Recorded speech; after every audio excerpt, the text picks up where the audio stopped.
Anggap nasabnya Habaib itu salah. Rugi Anda apa? Rugi Anda apa? Kalau nasab saya nggak bersambung kepada Al-Muhajir Allah lewat Ubaidillah. Nasab saya nggak bersambung. Rugi Anda apa? Rugi Anda apa? Ada kerugian bagi Anda? Nggak ada sama sekali. Makam leluhur orang, kemudian makamnya itu dipindah namanya jadi Assegaf, jadi bin Yahya. Hari ini pahlawan ini silsilahnya dicuri orang, sejarahnya diambil, silsilahnya dibelokin, bukan orang Jawa. Katanya dia orang berasal dari Yaman, Ba'lawi katanya. Padahal dia asli orang Jogja, dia asli orang Jawa. Apa maksudnya itu? Habaib datang ke Indonesia, mereka itu tidak ngaku-ngaku Habib. Orang yang mengatakan siapa ini kok lain? Oh ini Habib cucu Nabi. Oh ini Habib cucu Nabi. Itulah yang ada. Tentang nasab Ba'lawi yang mengaku sebagai turunan Nabi, para kabib-kabib itu, saya sudah teliti dengan seteliti-telitinya, ibu-ibu, bahwa mereka bukan keturunan baginda Nabi besar Muhammad Sallallahu Alaihi Wasallam. Kemudian ada apa Anda bahas untuk timbul fitnah ini? Nasab yang sudah diyakini kebenarannya oleh seluruh ulama, kemudian ada Anda di Indonesia membahas ini lagi. Demi Allah, tujuan Anda apa? Saya nggak rugi. Anda katakan nasab saya nggak bersama, nggak rugi sama sekali. Saya nggak minta persetujuan Anda. Saya nggak minta Anda panggil Habib. Dan hasil tes DNA-nya sudah ada. Contoh beberapa orang dari Yaman, 180 orang, 6 orang dari Indonesia sudah tes DNA, dan tes DNA-nya menunjukkan mereka bukan keturunan baginda Nabi besar Muhammad Sallallahu Alaihi Wasallam. Itu kesimpulannya. Anda ini mensukseskan programnya siapa? Anda sadar atau tidak mensukseskan program Yahudi dan Nasara yang ingin memecah belah umat Nabi Sallallahu Alaihi Wasallam. Mengambil-ngambil tokoh yang dia asli daripada pahlawan Jawa, tapi kemudian ketika dia mati dalam membela orang Jawa, akhirnya sekarang jadi orang Yaman. Tutup mulut Anda. Silahkan Anda yakini siapa Habib, silahkan Anda yakini siapa bukan Habib. Tapi jangan Anda menafikan yang Anda tidak tahu persis. Jika ada orang terkenal nasabnya bersambung kepada Nabi SAW, Anda tidak harus mengakuinya, tapi Anda haram menafikannya. Wali Songo itu para wali-wali yang bijaksana. Wali-wali yang walaupun dia keturunan Nabi tidak pernah ngaku-ngaku turunan Nabi. Betul? Anak cucunya padahal turunan Nabi, tapi nggak pernah ngomong-ngomong dia turunan. Ini lucu ya. Nasab yang sudah teruji, sudah diakui ulama seluruh dunia, kok sekarang dipertanyakan. Ini nggak ada pembahasan lagi. Saya mencium hal-hal yang berbau adu domba dalam hal ini ya. Ini yang harus diperhatikan. Kalau kita tidak hari ini tidak peduli terhadap sejarah kita yang dibelok-belokkan itu, nanti anak cucu kita nyangka kita ini orang Jawa nggak punya pahlawan. Jangan diteruskan. Ini hal yang membahayakan agama Anda, membahayakan akhir kehidupan Anda. Ama habaib Anda akui, tidak Anda akui, sama sekali tidak ada masalah. Mana sih ada dalil khusus bahwa seseorang wajib menghormati turunan Nabi walaupun dia ini kafir, walaupun dia ini fasik, walaupun dia tidak suka sholat, walaupun dia tukang zina, walaupun dia tukang mabok, tapi katanya dia lebih mulia daripada sorbannya kiai. Kakinya itu lebih mulia dari sorbannya kiai. Anda yakini dia cucu Nabi? Enggak harus. Silahkan Anda enggak yakin, enggak apa-apa. Yang penting jaga lisan. Udah fitnah udah banyak di negeri kita ini. Tolong jangan ditambah lagi. Dan setiap kita akan diminta tanggung jawab di hadapan Nabi dan di hadapan Allah Subhanahu wa taala. Pikir baik-baik. Jangan Anda termakan isu, jangan Anda gara-gara harta, gara-gara kedudukan yang dijanjikan Anda rela memecah belah umat ini. Bagi kita orang Jawa tidak melihat oh dia dari suku mana, tidak, tapi dilihat dari takwa. Beda dengan Baklawi. Kalau Baklawi tuh yang dipanggil Kabib namanya Baklawi. Kalau dia punya anak perempuannya tidak boleh nikah dengan selain Kabib, dengan selain Baklawi. Untuk apa? Katanya menjaga kafaah. Ini yang tidak diajarkan dalam agama Islam. Kenapa katanya dia itu tidak boleh anak perempuannya dinikahkan? Karena kastanya tinggi. Katanya orang Jawa kastanya rendah. Kasta rendah dari mana? Anda rela membuat isu-isu yang membuat umat ini resah. Demi Allah, tidakkah Anda malu nanti ketemu Nabi Muhammad? Gimana Anda jika bertemu Nabi Muhammad? Jangan sok kita amal ma'ruf. Ini hak, ini harus kita katakan. Gulil haq walau kana murra. Ini yang benar harus kita katakan. Jangan Anda membohongi diri Anda sendiri. Kata siapa? Pangkatnya orang Jawa, kastanya rendah. Tidak, bos. Tinggi. Kenapa tinggi? Ciri-cirinya sudah jelas. Peninggalan leluhur kita ribuan tahun yang silam sudah bisa bikin Borobudur, betul apa tidak? Lalu yang ngaku-ngaku kastanya tinggi itu, kampung dia ada bangunan apa? Kagak ada bangunan Borobudur di sana. Tidak ada bangunan yang mirip dengan Prambanan. Yang ada makam-makam palsu. Rugi saya apa? Saya dipanggil Habib. Saya dipanggil nama saya Hasan Ismail Mahdar. Saya diakui Habib. Saya tidak diakui Habib. Rugi saya apa? Demi Allah saya nggak rugi sama sekali. Ajaran para kiai kita ajaran kesetaraan, ajaran egaliter, sesuai dengan ajaran Islam. Inna akramakum indallahi atqakum. Sesungguhnya orang yang paling mulia di antara kalian adalah orang yang paling bertakwa. Untung saya apa di akhirat? Sedunia mengatakan saya Habib, kalau saya bukan Habib, nggak ada artinya semua itu. Tapi keberuntungan saya di hari kiamat. Kalau saya Habib, nasab saya bersambung dengan Nabi, di situ kebahagiaan dan keberuntungan. Maka setiap ajaran yang mengatakan bahwa ada manusia lebih tinggi derajatnya dari orang lain, bukan berdasarkan takwanya, bukan berdasarkan ilmunya, yakin seyakin-yakinnya ajaran itu bukanlah ajaran Islam. Kalau saya bukan Habib, Anda panggil saya Habib, Anda hormati, Anda cium tangan balak-balik 10 kali, Anda kasihkan harta Anda kepada saya. Kalau saya bukan Habib, untung saya apa di akhirat? Kalau dia orang bertakwa, dialah orang yang paling mulia. Walaupun dia bukan anak kiai, dia bukan Gus, dia bukan turunan raja, dia bukan turunan Ken Arok, dia bukan turunan Prabu.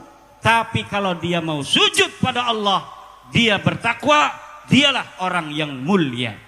Jika ada orang masyhur, dia nasabnya bersambung kepada Nabi SAW, Anda tidak harus meyakininya, tapi Anda haram menafikannya. Anda katakan bukan, itu haram. Dan tes DNA-nya menunjukkan mereka bukan keturunan baginda Nabi besar Muhammad sallallahu alaihi wasallam.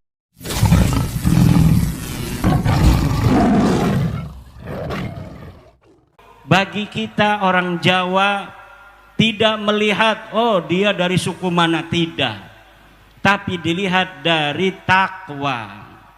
Beda dengan Baklawi. Kalau Baklawi, kalau dia punya anak Baklawiyah, dia tidak boleh Baklawiyah ini menikah dengan selain Baklawi. Tahu Baklawi? Itu yang dipanggil Khabib itu. Tuh yang dipanggil Khabib namanya Baklawi.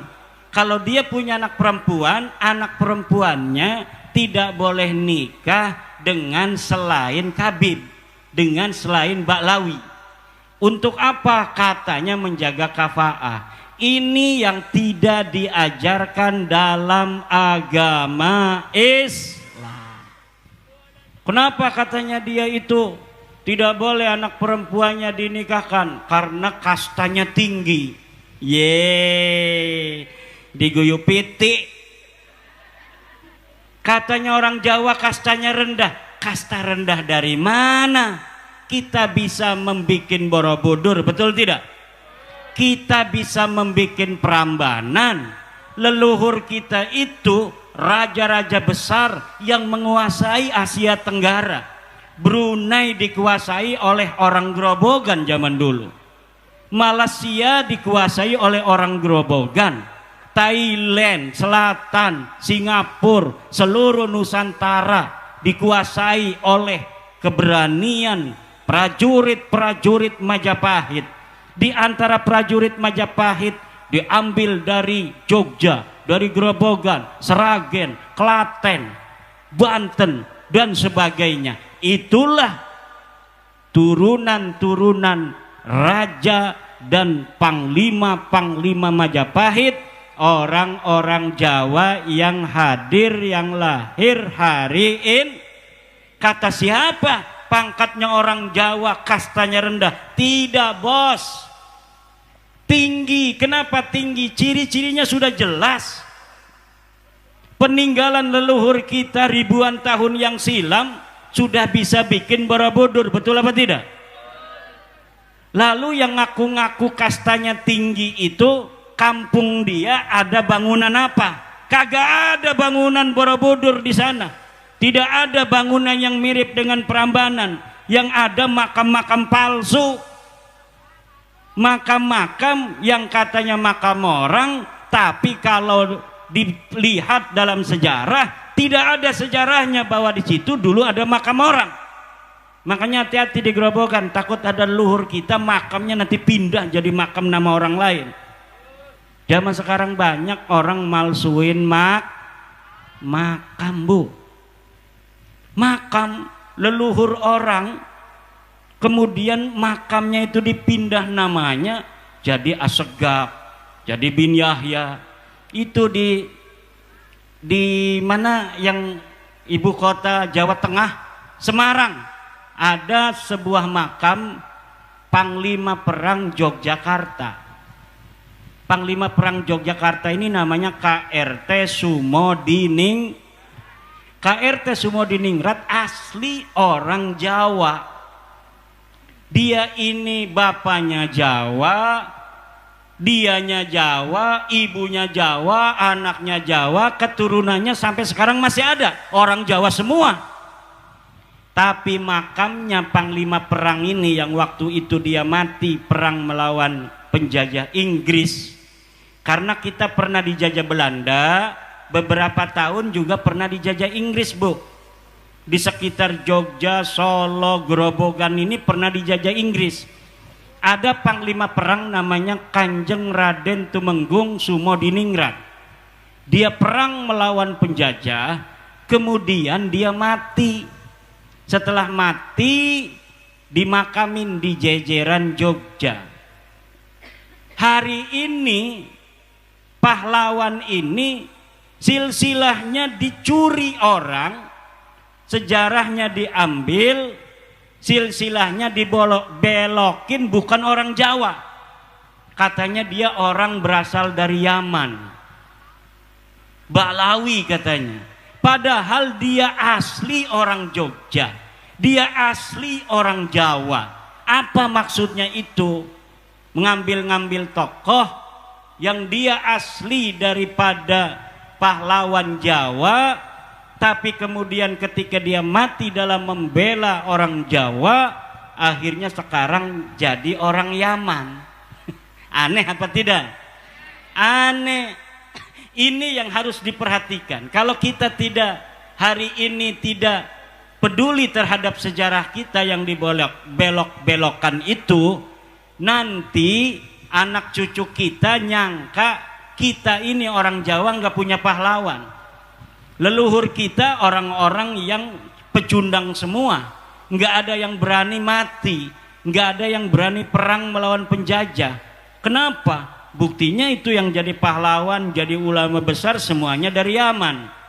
Lah orang Grobogannya mana? Orang Seragennya mana? Orang Wonogirinya mana? Orang Karanganyarnya mana? Orang Solonya mana? Kagak ada. Padahal yang mati jadi pahlawan itu sudah nyata asli orang Grobogan, sudah nyata asli orang Seragen, sudah nyata asli orang Jogja. Tetapi karena orang Grobogan, orang Jogjanya ini enggak peduli sama makam leluhur, sejarahnya dirubah di Wikipedia diam saja, maka 50 tahun yang akan datang anak cucu kita sudah tidak lagi mengenal bahwa ada pahlawan dari orang asli Grobogan, ada pahlawan dari orang asli Karanganyar, ada pahlawan dari orang asli Boyolali, ada pahlawan dari Jogja, tidak lagi mengenal. Kenapa? Karena yang jadi pahlawan buktinya makamnya semuanya marganya bukan marga Jawa. Namanya Sumodiningrat, tetapi bin Yahya. Masa iya namanya Sumodiningrat dia bin Yahya? Di mobil saya dari Seragen tadi itu disuruh mampir, diminta mampir oleh Gus Kodri. Kita dikasih makan, enak sekali makanannya di resto, apa namanya itu, Sukarasa. Masya Allah, baru itu saya makan ikan enak sekali. Ibu pengen beli besok, jangan gratis kayak saya. Di resto Sukarasa. Dari resto Sukarasa masuk mobil, ada yang ngebel, katanya, kata santri saya, Abah ini ada orang Panjalu ngebel, katanya pengen bicara, sudah ngebel tidak diangkat-angkat sama Abah. Mungkin saya lagi sibuk atau lagi ngajar ngaji. Kalau lagi ngajar ngaji saya nggak angkat telepon presiden kayak apa kayak, nggak saya angkat, kecuali ketua PWNU, ketua PBNU saya angkat kalau ketua NU itu. Tapi kalau presiden saya biarin aja. Kenapa? Karena memang presiden nggak pernah nelpon saya. Tapi kalau ketua PW saya langsung angkat karena pimpinan saya, wa ulil amri minkum atiullaha wa atiur rasul wa ulil amri minkum. Ulil amri saya di NU adalah ketua PWNU karena saya wakil Khatib Suriah PWNU Banten. Ulil amri saya di PBNU ketua PBNU karena saya adalah anggota lembaga Bahsul Masail, pengurus besar Nahdlatul Ulama. Jadi hari-hari ini banyak makam-makam dibelokkan. Tadi itu orang Panjalu ngebel, Kiai saya mohon bantuan, ada tokoh Sunda yang sekarang jadi Baklawi, mohon pengurus perjuangan Wali Songo Indonesia untuk membantu pelurusan sejarah yang ada di Panjalu. Nyahon te Panjalu ya, eta di Ciamis aya penjarahan ngarana penjarahan Panjalu.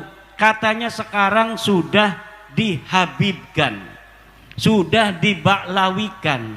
Mohon katanya ini karena ini berkaitan dengan sejarah. Sedangkan sejarahnya sudah jelas, ini kakek kami, buyut kami orang Sunda asli, keturunan daripada raja-raja Sunda. Tapi sekarang kenapa jadi bin Yahya? Mohon kami tidak berdaya katanya.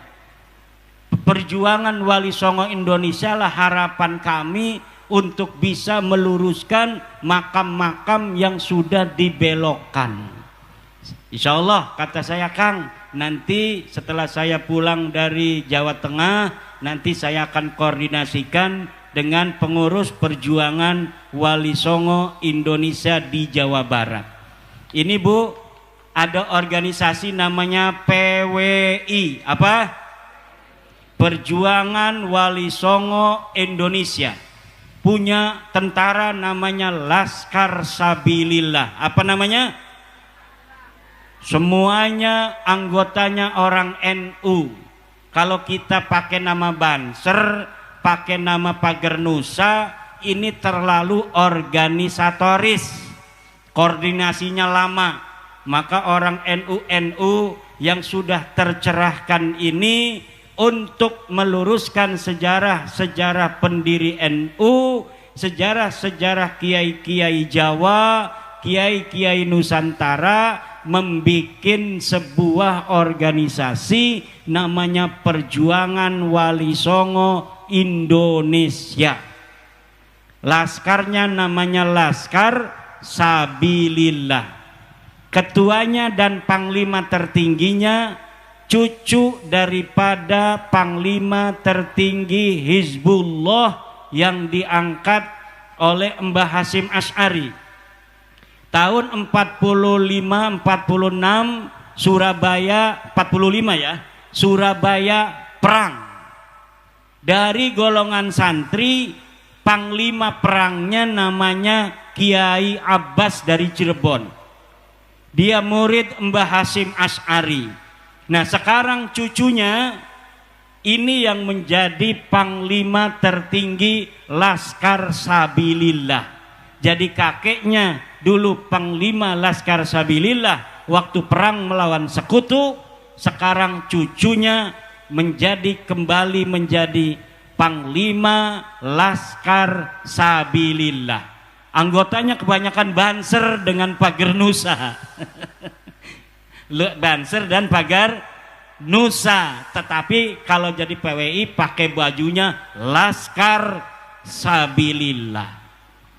Untuk apa? Kita perlu mobilisasi, koordinasi. Perjuangan itu kalau sendiri-sendiri, Bu, ini akan berat. Perjuangan itu kalau sendiri-sendiri berat. Kenapa? Apalagi wilayahnya se-Indonesia begini. Dari Sabang sampai Merauke. Ini berjajar pulau-pulau. Dari mulai Pulau Sumatera, dikelilingi pulau-pulau kecil yang ribuan banyaknya. Pulau Kalimantan, dikelilingi pulau-pulau kecil yang juga ribuan jumlahnya. Begitu pulau-pulau Jawa. Pulau kita ini bapak-bapak ibu-ibu, ada 17.000 pulau. Pulau di Indonesia ini ada 17.000 pulau. Kalau kita ngelihat peta, kelihatannya cuma ada Jawa, cuma ada Sumatera, cuma ada Kalimantan, Sulawesi, Maluku, Papua, NTT, Bali. Tetapi ternyata pulau-pulau kecil itu banyak sekali, jumlahnya 17.000 pulau. Maka perlu adanya organisasi bersama oleh para warga Nahdliyin, tetapi tidak membuat sibuk Nahdlatul Ulama, karena Nahdlatul Ulama itu banyak tugasnya. Lagi ngurusi fikih peradaban, bagaimana kita membawa konsep Islam Nusantara kepada dunia internasional. Karena dunia internasional hari ini di negara-negara yang penduduknya Islam itu masih perang, Bu. Bu, ibu di sini dagang bakso enak, nggih. Bertani enak, dagang enak, pengajian enak, jalan sendiri aja ibu-ibu pakai tas, pakai baju muslimat nggak takut. Tapi di Yaman sekarang lagi perang lawan Amerika, dipimpin oleh turunan Nabi asli dari suku Az-Zaidi, dari suku keturunan daripada Imam Zaid. Kemudian di Iran perang sama Israel, nggak enak tidur, baru ngaji Bismillahirrahmanirrahim, Yasin, tutup lagi. Kita tinggal maunya, mau ngaji 1 juz nggak ada yang ganggu, betul? Mau 2 juz nggak ada yang ganggu. Ibu bapak hadirin ma'asyiral muslimin rahimakumullah, selain daripada kita adanya perjuangan Wali Songo Indonesia, insya Allah yang hadir ini dapat barokah semua dari Wali Songo. Yang Islamin kita ini Bu, Wali Songo. Wali Songo itu para wali-wali yang bijaksana, wali-wali yang walaupun dia keturunan Nabi tidak pernah ngaku-ngaku turunan Nabi, betul? Anak cucunya padahal turunan Nabi, tapi nggak pernah ngomong-ngomong dia turunan Nabi. Akhirnya masyarakat merasa nyaman. Kalau dia lagi nggak berakhlak, ya ditegur sama masyarakat, betul nggak? Walaupun dia Gus, walaupun dia anak kiai, kalau dia ini nggak baik, ini masyarakat berani negor. Kenapa? Karena memang ajaran para kiai kita ajaran kesetaraan, ajaran egaliter, sesuai dengan ajaran Islam. Inna akramakum indallahi atqakum. Sesungguhnya orang yang paling mulia di antara kalian adalah orang yang paling bertakwa. Siapa saja dia, mau sholat 5 waktu, mau puasa Ramadan, punya duit dia zakat, punya duit dia berangkat haji, maka dialah orang yang bertakwa. Kalau dia orang bertakwa, dialah orang yang paling mulia. Walaupun dia bukan anak kiai, dia bukan Gus, dia bukan turunan raja, dia bukan turunan Ken Arok, dia bukan turunan Prabu, tapi kalau dia mau sujud pada Allah, dia bertakwa, dialah orang yang mulia. Walaupun silsilahnya mentereng, bin Kiai Anu, bin Kiai Anu, bin Kiai Anu, bin Sunan Anu, bin Sunan Anu, bin Rasulullah, tapi kalau dia tidak sholat, dia tidak mau ngaji, dia goblok kayak kebo, nggak perlu kita ngormatin dia. Dia salah nyelentik kita, tempeleng, betul apa tidak? Ini ajaran yang diajarkan oleh leluhur kita. Makanya anak kiai nggak ada yang sombong. Ada yang sombong, tapi kebanyakannya nggak sombong. Bahkan saya lihat anak kiai kadang-kadang lebih tawadhu dari orang lain. Kenapa? Karena itulah ajaran yang diajarkan oleh leluhur kita, para wali songo, para muassis Nahdlatul Ulama. Maka setiap ajaran yang mengatakan bahwa ada manusia lebih tinggi derajatnya dari orang lain, bukan berdasarkan takwanya, bukan berdasarkan ilmunya, yakin seyakin-yakinnya ajaran itu bukanlah ajaran Islam. Saya sudah membuka hotline perdebatan. Siapa yang mau berdebat dengan saya tentang bahwa ada dalil dari Al-Quran, dalil dari Al-Hadis yang menyatakan keturunan seseorang ini lebih mulia dari keturunan lainnya secara zat, saya siap untuk berdebat. Saya sudah cari dalil-dalil, mana sih ada dalil khusus bahwa seseorang wajib menghormati turunan Nabi walaupun dia ini kafir, walaupun dia ini fasik, walaupun dia tidak suka sholat, walaupun dia tukang zina, walaupun dia tukang mabok, tapi katanya dia lebih mulia daripada sorbannya kiai. Kakinya itu lebih mulia dari sorbannya kiai. Saya cari dalilnya dari Al-Quran. Minal hamdulillahi rabbil alamin sampai wannas, tidak ada. Yang ada di dalam Al-Quran adalah orang yang mau takwa dialah orang yang paling mulia. Orang yang pinter dialah orang yang tinggi derajatnya. Ibunya biasa saja, bapaknya tukang kolektor, tapi dia disekolahkan di STPDN, kemudian dia lulus jadi camat.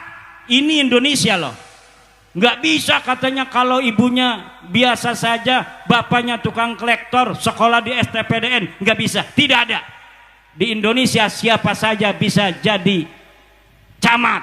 Di Indonesia siapa saja bisa jadi bupati. Di Indonesia siapa saja bisa jadi gubernur. Siapa saja bisa jadi presiden. Ajaran itu sesuai dengan ajaran Islam. Wih, kalau kiai katanya harus jadi anak kiai. Tidak begitu. Siapa saja yang dia mau pesantren, kemudian dia ngerti agama, maka dia jadi kiai. Betul? Wih, kalau misalnya pengen jadi banser, bapaknya harus dulunya banser. Tidak bisa.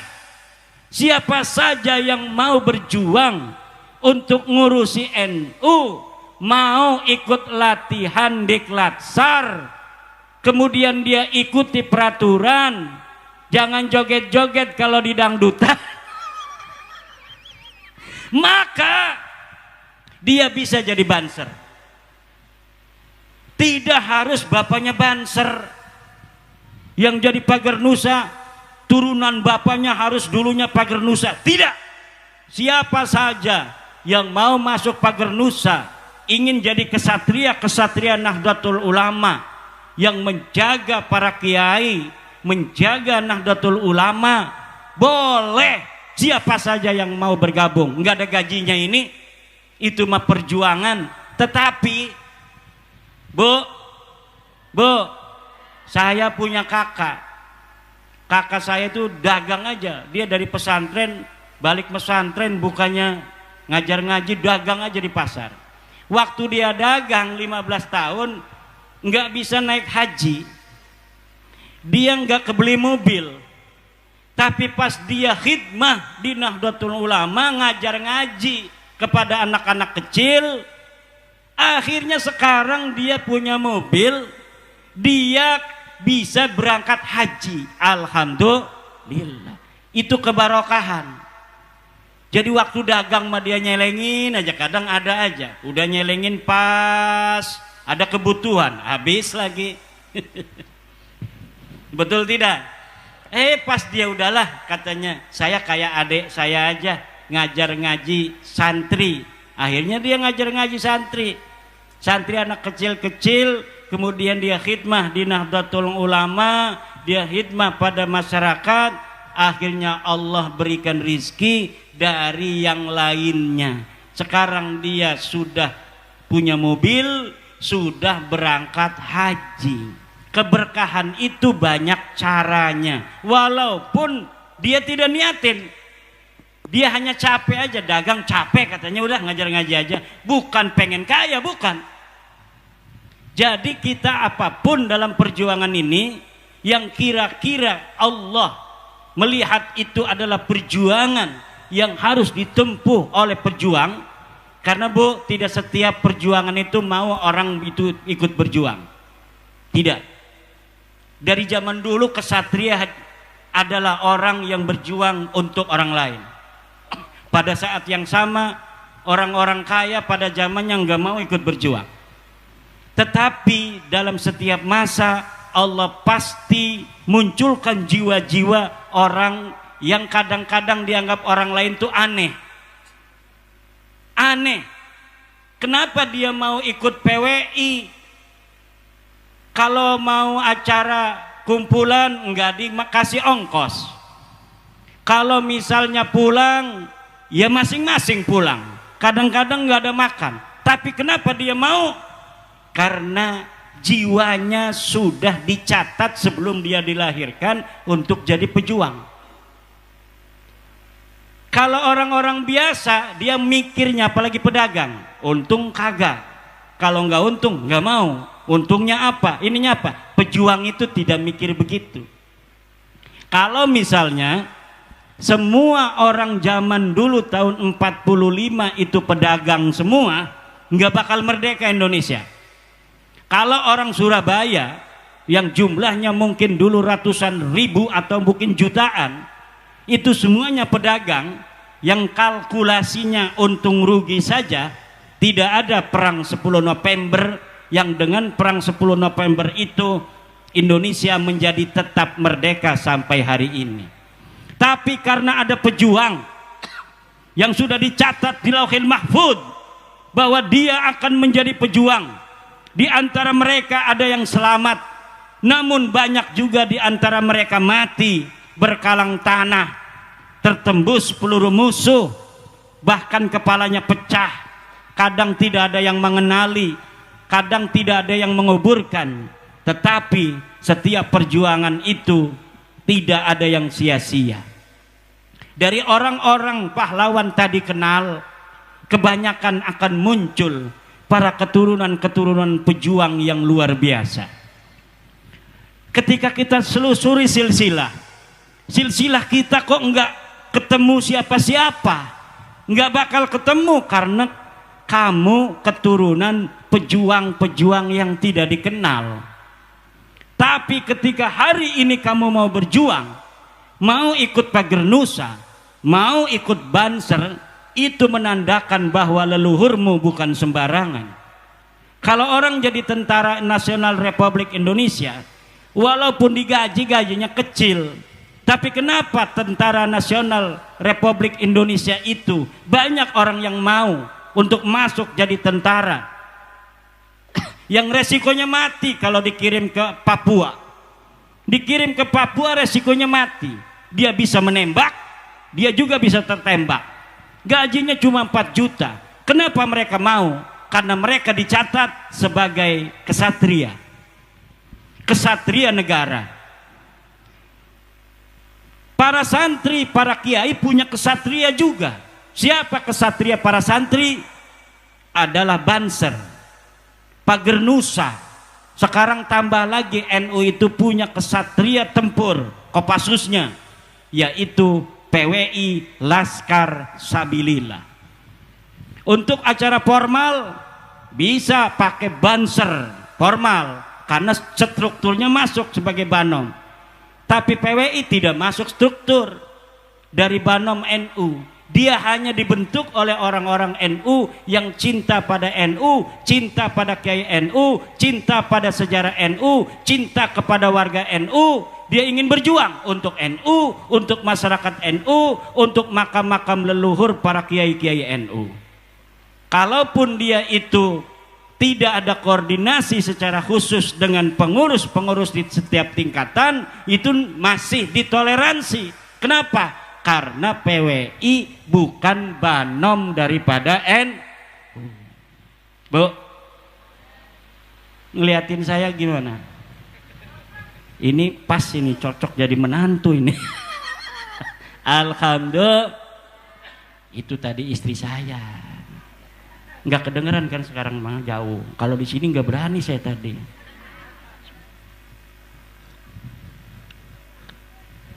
Ibu bapak hadirin ma'asyiral muslimin rahimakumullah. Jadi barokahnya Bapak Kamaluddin, Neng Nuriris, dan Ananda Anwar, saya bisa bersilaturahmi. Saya tidak kenal dengan Bapak Kamaluddin. Kiai Riyad Suriah PCNU Sragen yang undang saya. Acara di situ, acaranya siapa? Walimatul Arus, bahasanya Jawa aja Kiai Riyad itu. Dia tahu saya nggak ngerti Jawanya, Jawa Sragen yang halus itu. Karena saya di Banten Jawa, tapi Jawanya Jawa udah Jawa Sunda. Leluhur saya dari Demak, mungkin Demak, Semarang gitu. Dibawa ke Cirebon, dari Cirebon pindah ke Banten. Masih bahasa Jawa sampai sekarang, tapi Jawanya sudah Jawa yang sudah jauh dari busurnya. Jadi panah yang sudah jauh dari busurnya.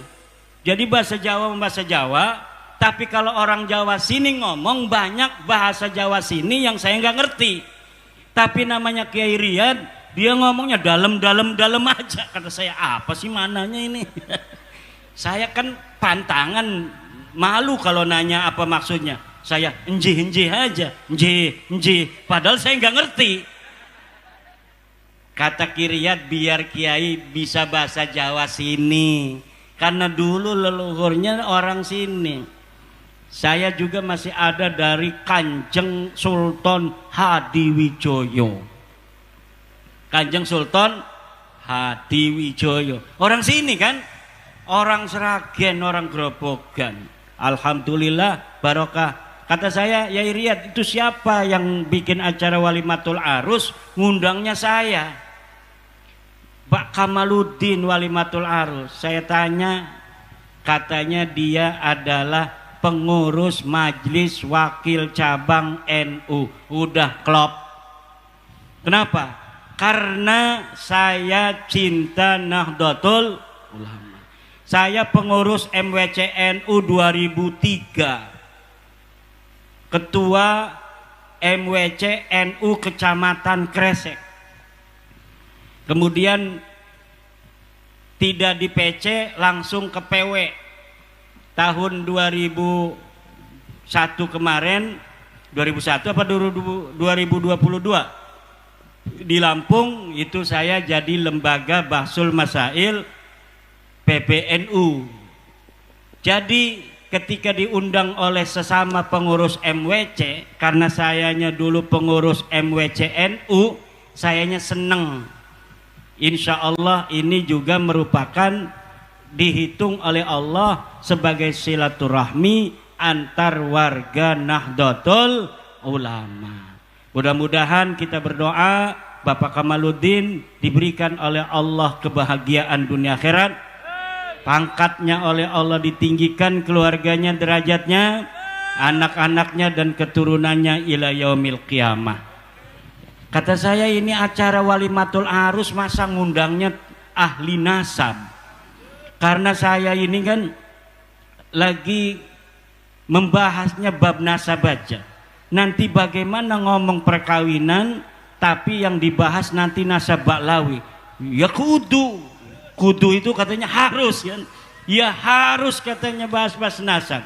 Ya sekarang saya udah bahas tadi, bahwa satu kesimpulan saya tentang nasab baklawi yang mengaku sebagai turunan Nabi, para kabib itu dipanggilnya kabib kan, katanya turun Nabi. Saya sudah teliti dengan seteliti-telitinya ibu-ibu bahwa mereka bukan keturunan baginda Nabi besar Muhammad sallallahu alaihi wasallam. Dan hasil tes DNA-nya sudah ada, contoh beberapa orang dari Yaman 180 orang, 6 orang dari Indonesia sudah tes DNA, dan tes DNA-nya menunjukkan mereka bukan keturunan baginda Nabi besar Muhammad sallallahu alaihi wasallam. Itu kesimpulannya. Alhamdulillah telah kita dengarkan bersama. Jadi berhati-hati dengan mereka kaum Ba'alawi. Kaum Ba'alawi ini tipu dayanya luar biasa.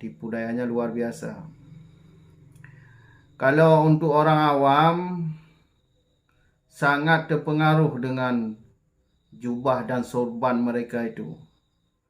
Padahal yang disampaikan oleh mereka itu hanyalah doktrin, khurafat, klaim ini, klaim itu, semuanya diklaim. Jadi mereka itu tidak bisa berkutik karena jejak digital mereka itu masih ada. Jadi kaum Ba'alawi ini semuanya ada terlibat mereka itu. Ada yang adu domba, ada yang merubah sejarah, ada yang berzina, ada yang mengambil istri orang, ada yang mencuri sepeda motor, ada yang sabu, ada yang minum minuman keras, semuanya ada. Ada yang Katolik lagi, murtad, keluar daripada Islam, marga asgaf itu. Jadi nggak mungkin lah mereka ini keturunan Nabi. Dari perbuatan mereka, sifat mereka, arogan mereka, aduh. Jadi mereka itu bukan cucu Nabi. Apalagi tokoh empat ini nggak bisa dijawab atau tidak bisa dibantah oleh mereka itu.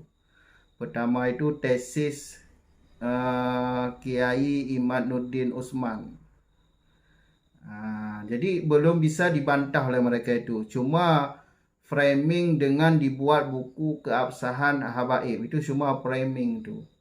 Kalau bagi orang yang meneliti buku mereka itu bukannya menguatkan nasab tapi membatalkan nasab mereka. Cuma budak-budak yang masih dungu yang percayai, nggak mau meneliti. Tesis tidak bisa ditolak. Kemudian sejarah, ilmu sejarah juga tidak bisa dibantah oleh mereka itu. Apalagi DNA. Tokoh-tokoh ini aja belum bisa dibantah oleh mereka itu. Memang keturunan palsu. Jelas nggak bisa dibantah. Jadi bagi kita rakyat Indonesia ini jangan ketipu dengan sorban mereka itu. Sudah jauhin, tinggalkan mereka itu. Yang ada rugi bagi kita. Dulu mereka suka dawir. Kalau nggak dikasih dipaksa kasih. Dawir itu sangat berbahaya mereka itu. Memukul kiai pribumi. Kan ada video yang Habib menendang kiai pribumi itu. Jadi sudah sadar. Nggak usah bantu nasab mereka itu. Gen-gen Yahudi yang merusak agama itu. Dari datuk-datuk mereka itu nggak sadar sampai mati itu. Yang ada diwarisi kesesatan kepada anak-anak cucunya itu. Sampai sekarang. Dengan bukti itu kita sesat yang dikarang oleh datuk-datuk mereka itu. Maka pakai akal sehat. Jauhi, tinggalin mereka itu. Jangan kasih panggung. Gak usah ikut mereka itu. Hidup tentang daripada jadi budak mereka itu. Ngapain jadi budak mereka itu? Orang tua ditinggalin di rumah. Jadi cukup di sini dulu. Sampai jumpa di video selanjutnya. Akhir kata, Assalamualaikum warahmatullahi wabarakatuh.